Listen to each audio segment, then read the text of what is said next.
I sound like a boomer talking about this. I apologize for the camera angle. We're working with what we got here. Um, I might sound like a boomer talking about this. The thing is, nowadays, everybody is so self centered. And I don't know if it's like the internet or smartphones or if we're seeing the iPad babies are entering the workforce now. Believe it or not, those kids that were born um, with technology at a very young age, they're becoming a part of the workforce, a part of everyday life for a lot of us. And a lot of those habits have rubbed off on the older generations as well. A lot of that culture has spread throughout.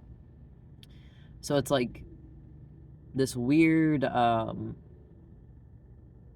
interaction with people where it's either the interaction is either going to be friendly or hostile. It cannot be anywhere in between, and it can switch from one or the other really fast. And that's something I noticed just talking to like a cashier at a store or talking to a police officer on the street. Like it doesn't matter who it is, they switch super fast. They go from super nice to super mean, super nice to super mean.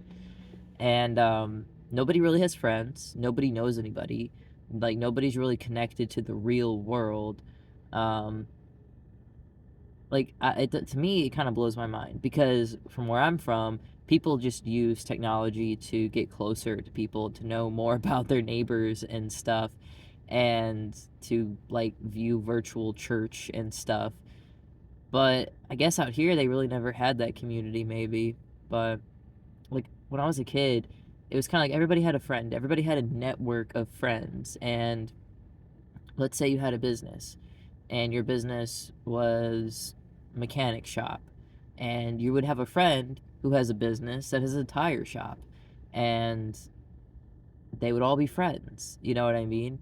Nowadays, it's like, oh, I don't know, I'm not from here, blah, blah, blah. So basically, if you can't find the place on your own by just Googling it, you're probably not going to find a place. And unfortunately, with cars, a lot of this stuff has to be done by these, like, um, you know, not family ran, like small businesses and stuff. Not because, like, I could buy a new tire from Walmart for $175, but that would be one tire. And, yeah, so I get used ones because I'm going to get nail in it anyways. And yeah, so I called this person, called this place. I'm like, do you have these tires? These are the sizes I need, blah, blah, blah. And he's like, I have them. This is how much they cost. I'm like, great. I can get the car over there.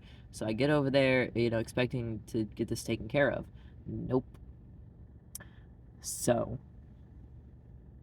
I they came over there and they were like, oh no, actually we don't have them. So like after making me wait a while there, they finally tell me, oh actually no, we don't have those. So called somewhere else. It's about like 2 miles away. I'm still on a flat tire. And I call them and they give me a quote. And to me, the quote seems a little bit cheap. So now what I'm scared of is I'm going to get out there and they're going to say, oh, no, we don't put them on for you. You're going to have to do that. So I could buy the tires, but then it's like, am I going to have enough money at that point to cover labor costs? I don't know. So they only take cash. I was like, will you take Cash App or anything like that? And like, nope, we only take cash. So I had to drive like 2 miles to here to Aldi to get cash. And I'm going to drive to them and just pray to fucking God that they'll put them on for me. If they don't, I guess maybe I'll drive back to the place I originally went and see if they'll put them on for me.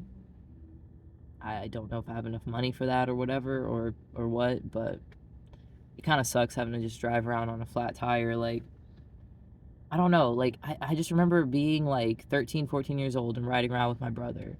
And if we were to be in a situation like this, like, we got a flat tire, he would be able to just like call his friends. They would load it up on a trailer, take it to the tire shop. The tire shop would be like, oh, well, we don't have that size, but you know what? My buddy up the road has that size. Let me have him bring it down here and I'll put it on for you.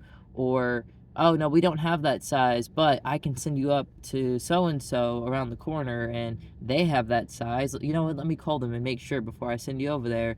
Oh yep, they totally have it, this is the price, okay. And then they send you on your way. Like nowadays it's just like, that's your problem. It's like, okay, but I've asked you for this service that you provide, and you say you do have the tires. I show up, and you turn me away. Oh, well, that's your problem. Like, can you at least suggest somewhere that I can go? No, I'm not from here. Like, what?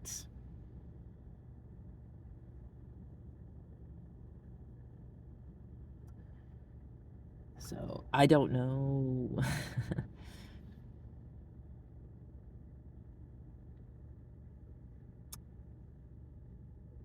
It's not a good situation.